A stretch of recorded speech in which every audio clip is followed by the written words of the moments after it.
Today, we are diving into one of the most important feminist essays of the last 50 years, Chandra Talpade Mohanty's Under Western Eyes. But we're not just looking at the original, we're also exploring how 16 years later, she came back to her own masterpiece to face a completely different world. Let's just start with Mohanty's own words right here. When she revisited her work in 2002, this wasn't just about making a few small changes. She actually called it an act of taking fuller responsibility for her ideas. That tells you everything, doesn't it? This is a story about intellectual honesty and a powerful new sense of urgency. So, here's how we're going to trace this whole journey. We'll start with her original game-changing critique and really unpack the problems she identified.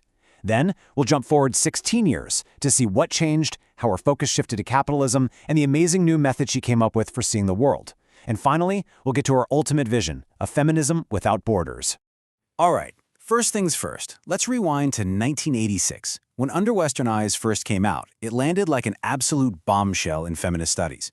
It didn't just join the conversation, it fundamentally changed it. And we're still feeling the ripples today. Now, Mohanty was incredibly specific here. Her target wasn't every single Western feminist. Not at all. It was about a particular trend in academic writing that was taking the rich, diverse experiences of millions of women and just flattening them into this one single distorted image, the so-called third world woman. So what was the problem with seeing Under Western Eyes? Well, it was the creation of this powerful and honestly deeply misleading stereotype, the idea that there's just one kind of third world woman. The core idea here is something Mohanty calls discursive colonization. I know, it sounds a little academic, but think of it this way. Words create worlds. She argued that some scholarship, even when it meant well, was basically acting like a new kind of colonization, not with armies but with ideas. It was creating stories that defined people from the outside, which just ended up reinforcing old power dynamics. And this slide just lays it out so perfectly. On one side, you have women from the global south all lumped together into this single category, always a victim, always poor, always traditional. But then, on the other side, the Western woman gets to be the default. She's complex, she's modern, she's an individual. One is seen as the object to be studied, and the other is just the unspoken norm. And this wasn't just some abstract debate happening in an ivory tower. No way. This distortion had massive real-world consequences. It completely erased the agency and diversity of millions of women. It centered Western priorities. And, maybe worst of all, it made genuine solidarity impossible. I mean, think about it. How can you stand with someone if you only see them as a one-dimensional stereotype? Okay, now let's fast forward to 2002. 16 years have gone by, the world looks very different, and Mohanty realizes her own analysis has to evolve right along with it. The old fight was going to need some new tools. You can really see what changed on this timeline. In the late 80s, you have some scholars who kind of misunderstood her work, thinking she was just saying shared struggle was impossible. But then, by the 90s, this much bigger force was becoming undeniable, the explosion of global capitalism. For Mohanty, this was the new battleground, and it demanded a whole new feminist framework. So this brings us right to the heart of her revisited argument. Mohanty felt that the old words, the old vocabulary, just wasn't cutting it anymore. To really fight the injustices of the 21st century, the language of the struggle needed a serious update. And here it is, the core of her updated thinking. She argues for this huge shift in language, moving away from geographic terms like West versus Third World to these new terms, one-third world and two-thirds world. So why the change?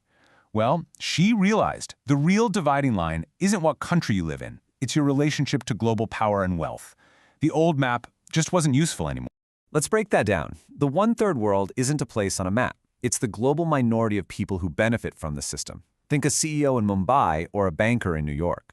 The two-thirds world is the global majority who are largely shut out from those benefits, like a factory worker in Bangladesh or an underpaid gig worker in London. This brilliantly shows how poverty and privilege exist not just between countries, but within them too. So if you've got this new language, you need a new methodology to go with it. Mohanty proposes this incredibly powerful way to analyze power and build real solidarity, and it all comes down to fundamentally shifting our perspective. She gives us this three-step method for justice that's as simple as it is powerful.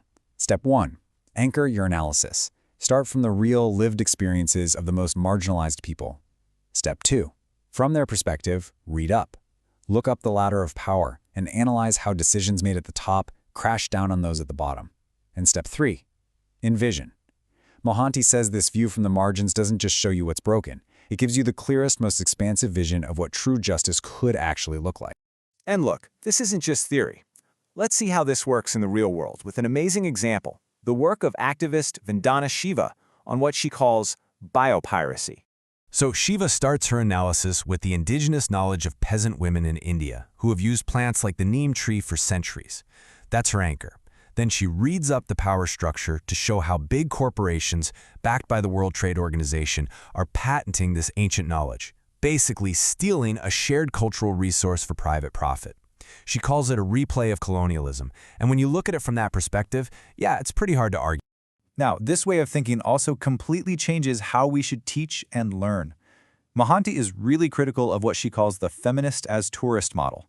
You've probably seen this before, a curriculum that's mostly about Europe and America, but then it adds a single week on, say, women in India. It treats their stories like an exotic side trip, not part of the main journey. A step up, but still not quite there, is the explorer model. This is where you might get a whole course on women in Latin America.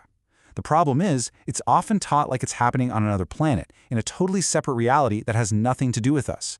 This can lead to this kind of lazy thinking where we fail to see the global systems that actually connect us all. The goal, Mohanty argues, is the solidarity model. This model isn't about looking at struggles happening over there. It's about drawing a direct line from the factory floor in one country to the shopping cart in another. It's about understanding that our histories are all tangled up together, and that our liberation is too. For Mohanty, this is the only way to build real, meaningful solidarity. So, all of this leads to her final, incredibly powerful call to action. It's a call for a feminism without borders that's ready to meet the challenges of our time. And the stakes here? They couldn't be higher. Mohanty grounds her call to action in one absolutely devastating fact. 70% of the world's poor are women and girls. They are on the front lines, bearing the heaviest costs of a global system that churns out injustice, from environmental damage to cuts in social services. And this brings her to a two-pronged challenge for any movement that wants to be effective. First, feminist movements have to become anti-capitalist. They have to directly confront the economic system that's driving so much inequality. And second, anti-globalization movements have to become feminist, recognizing that global capitalism is literally built on the exploitation of women's labor. The two struggles, she insists, are actually the same struggle. And so we are left with the central challenge that Mohanty poses to all of us. The goal isn't to pretend our differences don't exist. It's to understand how those differences were created by shared systems of power. And from that common understanding, we have to figure out how to build a solidarity that is strong enough to fight for a truly just and equitable world for every single person.